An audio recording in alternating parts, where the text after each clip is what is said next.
Hello, welcome, and thanks for joining us on this edition of News 2. I'm Sandra Gumansing. Topic on Newscast tonight. Governor John DeYoung acted on some bills last week, one of them concerning the Research and Technology Park on St. Croix.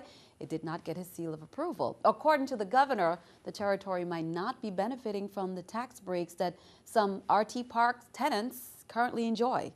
News 2's April Knight has more. Governor John DeYoung vetoed a controversial bill last week Friday, one that he said would have been unfortunate for the territory if made into law. It not only radically altered the policies and procedures of the RT Park, but had a general impact with respect to the government in encouraging overall economic development within the territory. The amended bill number 30-0302 protects certain tenants of the University of the Virgin Islands Research and Technology Park from gross receipts taxes and from paying their full share of corporate tax liabilities. But according to opinions from the Attorney General's office, some of these tenants don't qualify for such tax breaks. To solve the problem, the legislature amended a bill previously submitted by the governor. The amendments would protect the tax incentives to the RT Park tenants, but the governor opposed the amendments and the entire bill in the process. With respect to several of the entities that are in the RT Park, particularly the ISPs, I do not view that as one whereby these incentives given to them were beneficial to the Virgin Islands. The passage that drew criticism was the broadened definition of electronic commerce and virtual tenants, which would extend the tax benefits to telecommunications companies and internet service providers, even those not physically renting space from the RT Park. 3 of the RT Park's largest virtual tenants are Broadband VI, Choice Communications, and Innovative. According to the governor, the legislature passed the bill without full public discussion and is now urging senators to involve the stakeholders, the community, as they take a second look at the legislation. That's determined, of course, by the leadership of the Senate, but a discussion either at the committee of the whole level or at an economic development committee level, where we have a chance basically to outline exactly what the intent is. Reporting for News 2, I'm April Knight. In other news, hundreds gathered at the 2014 University of the Virgin Islands commencement ceremonies on the Albert A. Sheen campus on St. Croix. This year marks the university's 50th anniversary commencement ceremony with over 120 graduates. News 2's Shaniqua Robinson has the story. I have the honor of giving you your charge. The Albert A. Sheen campus 50th anniversary commencement ceremony took place over the weekend as over 120 graduates celebrated being a part of the 2014 true class of the University of the Virgin Islands. I first charge you to be dreamers and visionaries, to go out into the world and pursue your dreams and realize your visions and inspire others to do the same. Amongst other reasons, the true class of 2014 was considered a special class because both a mother and daughter received their degrees. Parlette Jarvis graduated with an associate degree in nursing and her daughter Stella Jarvis with a bachelor's degree in applied science in chemical engineering. Student speaker Alison de Gazon reminded the class that although many had stories of struggle, their class has hope for better leadership to take the Virgin Islands to a brighter future. I charge you, remember every word that your student speaker shared with you today, because she captured the essence of what this university is all about. The keynote address was delivered by an award-winning filmmaker, Harvard professor, and historian Dr. Lewis Gates, Jr. Gates took the graduates on an historic journey from the times of General Boto, trying reference to the fact that education is significant and sacrifice is important to excel. Along with Dr. Gates, Horace Clark received an honorary Doctorate of Humanities Letters degree for his baseball accomplishments and community service to the youth of the Virgin Islands. Every student we graduate must be academically excellent, globally sensitive, entrepreneurially focused, emotionally and spiritually balanced, and willing to serve the world. Shaniqua Robinson, News 2. Meanwhile, more than 200 graduates also walked across the stage on St. Thomas during the UVI commencement ceremony on Saturday. The School of Business produced the most graduates this year. UVI also made a special presentation to the family of David Payne, who fell victim to gun violence in 2012. Payne had enrolled in a master's program at UVI just 1 month before he was killed. David was still with us, he certainly would have been graduating this year and walking across the stage again. So in honor of his memory, we want to present to his family a cap, gown, and hood that we know David would have worn proudly today. You may kill the dreamer, but you will never kill the dream of Virgin Islanders.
The St. Croix community turned out in huge numbers to support the American Cancer Society's biggest fundraiser on Saturday. More than 40 teams participated in the annual Relay for Life, where they camped out for close to 24 hours and walked to beat cancer. News 2's Erica Parsons has the story.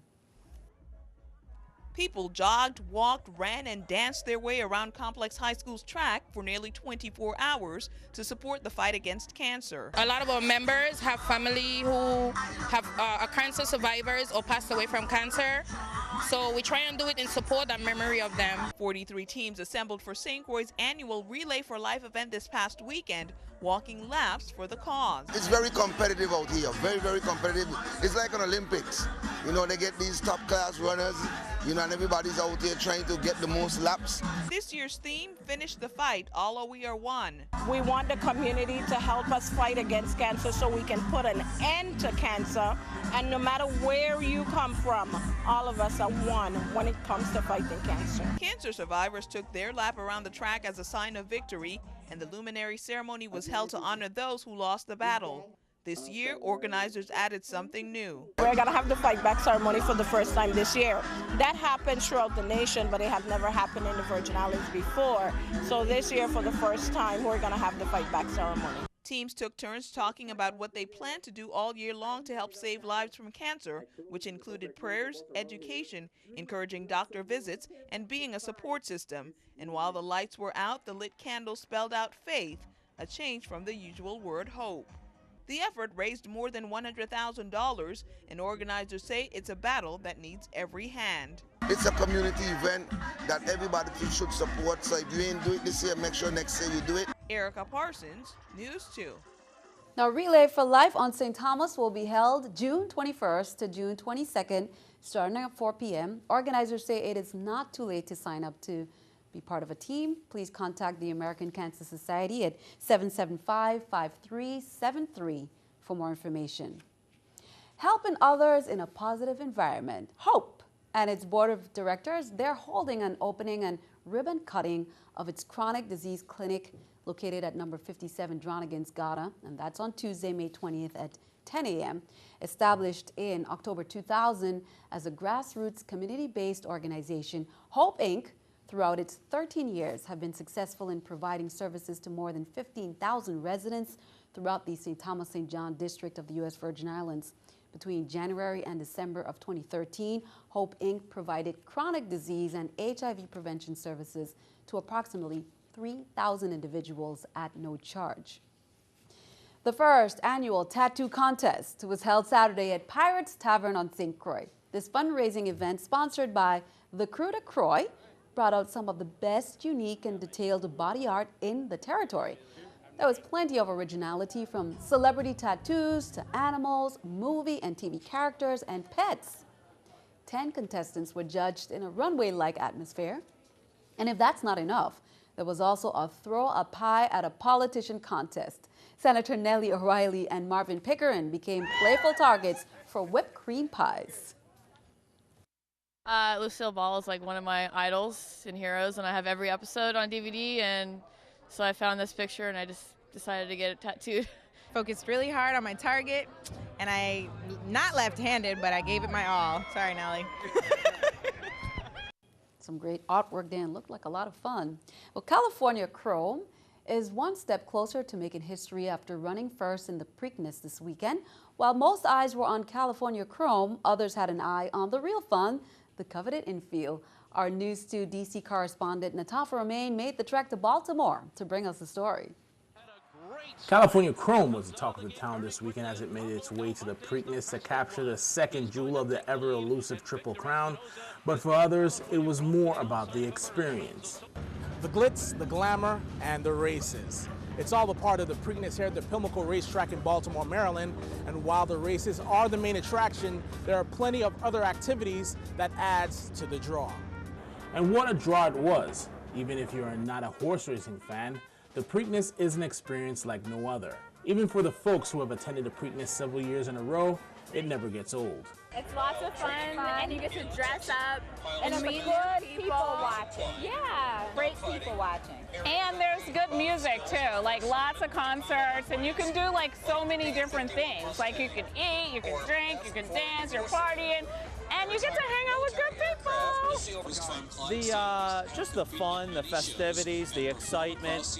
You know, it's just a great time to bet on the ponies and hopefully try to win some money and get dressed up and have a great day. For some, it wasn't about the horse racing at all. It was a chance to see their favorite artists perform on the infield stage. There were even a few VI folks at the Preakness hoping to witness history again. Oh, I love it. I always enjoy horse racing. Now to know, last year we had a shot at a possible Virgin Islander winning it, that was very special. And coming now, just to see that we might have a Triple Crown win and I could say I visually see it, that's what it's all about.